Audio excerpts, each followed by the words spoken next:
আমি মেয়ে প্রডিউসার, যতগুলি সিনেমা আমি রিলিজ করেছি প্রত্যেকবার রিলিজের সময় আমি কান্না করেছি।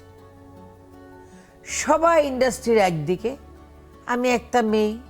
ববিতা পাড়া তখন আর প্রযোজনা করেন না, সুচন্দা পাও করেন না, আমি প্রযোজনা করি। তারা সবাই মিলে তখন 450 প্রডিউসার ছিল, তারা সবাই মিলে আমার ছবিটা রিলিজ হতে দিবে না। আমি একটা মেয়ে মানুষ, আর আমার দাপট বেশি।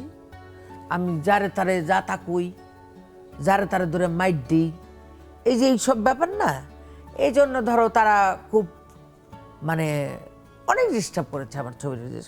এই যে লাস্ট ছবিটা আমি যে রিলিজ করলাম হুড়মতি, দেখেছো না, এটা অসম্ভব ভাইরাল। হুড়মতি ছবিটা এত নিউজ, এত কিছু হয়েছে, কিন্তু আমি হলে রিলিজ করার পরে কি হইলো, মানে হলে আমি রিলিজ ডেট করলাম, আমরা 2টা ছবি, আমাদের তো নর্মালি ধরো 2টা ছবি রিলিজ হয় সপ্তাহে, তো 2টা ছবির মধ্যে একটা ছবি আমার, আর একটা ছবি ওই যে মানে ওই ভূতের উপরে একটা ছবি করছিল।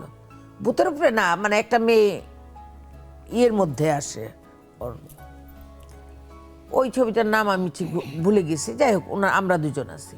ঠাস করেই মানে আমাদেরই একজন মানুষ, উনি হঠাৎ করে ছবিটাকে এক রাতের মধ্যে সেন্সার করে সেই ছবির সেন্সার সার্টিফিকেট নিয়ে ঠিক বুধবার দিন উনি আমাদের সাথে চলে আসলেন।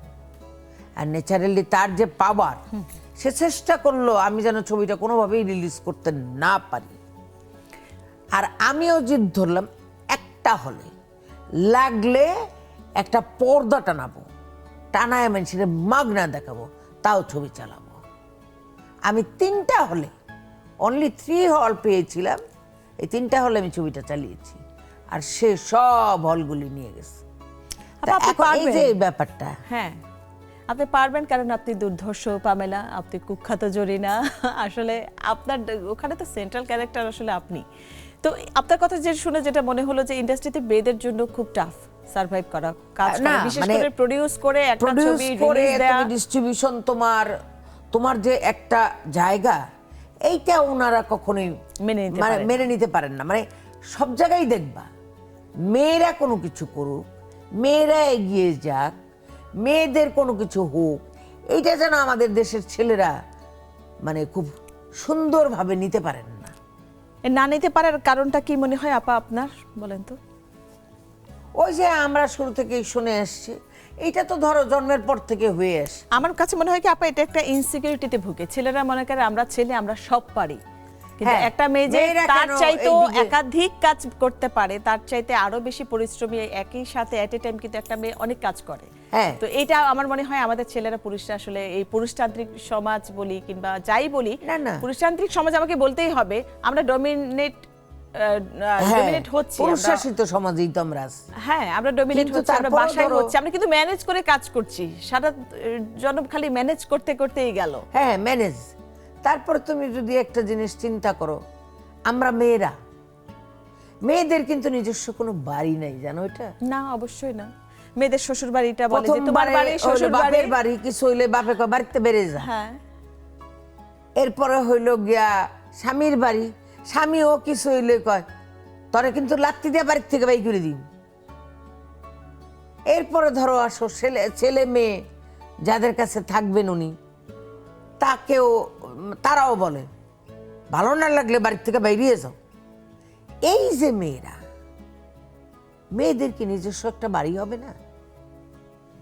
মেয়েরা কি কোনো দিনই বলতে পারবে না এই জায়গাটা আমার, এই গ্লাসটা আমার, এই কাপটা আমার, এই বাড়ির কর্নারটা আমার, এতটুকু জায়গা আমার যেখানে আমি পা রেখেছি, কেউ বলতে পারছে না। আর এই জন্যই মেয়েদের আসলে অনেক বেশি কাজ করতে হবে, নিজের পায়ে দাঁড়াতে হবে, স্বনির্ভর হতে হবে। সব মেয়েদের উচিত নিজের পায়ে দাঁড়ানো, অনেক বেশি কাজ করা, অনেক বেশি লোক দেখিয়ে দেওয়া। যেমন ধরো এই যে এতগুলি ছেলে মানুষের মধ্যে আমি যে প্রযোজনা করেছি, প্রত্যেকবারই সবাই আমার বাধা হয়ে দাঁড়িয়েছে। সবাই অফিস খুলে বসে আছে, আমার ছবি যাতে রিলিজ না হয়। তারা তাদের ছবি মানে ধরো আগের সপ্তাহে রিলিজ হয়েছে, সেই ছবিটা তারা এই সপ্তাহে অন্য মানে হলে দিবে। তবে যুদ্ধটা আমি বলবো শব্দম আপা আপনি চালিয়ে যান, হ্যাঁ একটা সময় এটার আরো অনেক শিথিল হবে। এখন যদি অনেক শিথিল হয়েছে বলবো কি, তারপরে অনেক ডিফিকাল্টিস আমরা দেখেছি। মেয়ের জামাইরাও এরকম মনে করে যে শাশুড়ি এত কথা কইব কেন, সব কিছু ছেলের বউরা এসে বলবো শাশুড়ি এত কথা কইব কেন। আর আরেকটা জিনিস তোমাকে বলি, ধরো তুমি আমি এখন আমরা যে বাড়িতে ভাড়া থাকি, নিজের বাড়িতে থাকি, যেখানেই থাকি, সেখানে কিন্তু আমাদের স্পেসিফিক্যালি একটা স্পেশাল একটা রুম আছে, যে রুমটা তুমি থাকো বা আমি থাকি। যখন তুমি অন্যের বাড়িতে যাবে, মানে ছেলে মেয়ের কাছে গেলে, তখনই তুমি গেস্ট রুমের বাসিন্দা হলে। ছেলের বাড়িতেও তাই, মেয়ের বাড়িতেও তাই, গেস্ট রুমে থাকবে তুমি। তোমার যে নিজস্ব একটা বাড়ি ছিল, তোমার যে নিজস্ব একটা ঘর ছিল, সেটা আর তোমার নেই। এইটা মনে করো মানতে অনেক কষ্ট হয়। আমি আমার মাকে দেখেছি এরকম। কিন্তু সেই জায়গা থেকে আপা আমি বলবো যে আপনি কাজ করে যাচ্ছেন, আপনি অভিনয় করছেন, প্রোডিউস করছেন এবং আপনার প্রোডিউস করা ছবি মুক্তি পাচ্ছে। অনেক শুভকামনা থাকবে আপা, এই সংগ্রামটা আপনি করে যান। আমরা অনুষ্ঠানে একেবারে শেষ প্রান্তে চলে এসেছি। শবনম আপা অনেক ভালো লাগলো যে আপনার মতোই আসলে সংগ্রামী হতে হবে। হ্যাঁ নিশ্চয়ই, আমাদের সবকিছুতেই রুখে দাঁড়াতে হবে, হ্যাঁ। বলতে হবে আমি মেয়ে, আমিও মানুষ। অনেক তোমার ধন্যবাদ। যেমন হাত পাও, চোখ, হাত মুখ পাও আছে, আমারও তাই আছে। কাজেই আমরা আমাদের মেয়েদেরকে এগিয়ে যেতে হবে। অবশ্য অনেক মেয়েরা এখন অনেক রকম কাজ করছে, হ্যাঁ। মানে অনেক এগিয়ে যাচ্ছে দেশ, আরো বেশি আগানো উচিত। ছেলেদের থেকে আমরা দৌড়ে কেন ছেলেদের পিছে পড়ে থাকবো? আমরা দৌড়ে ছেলেদের সামনে চলে যাব।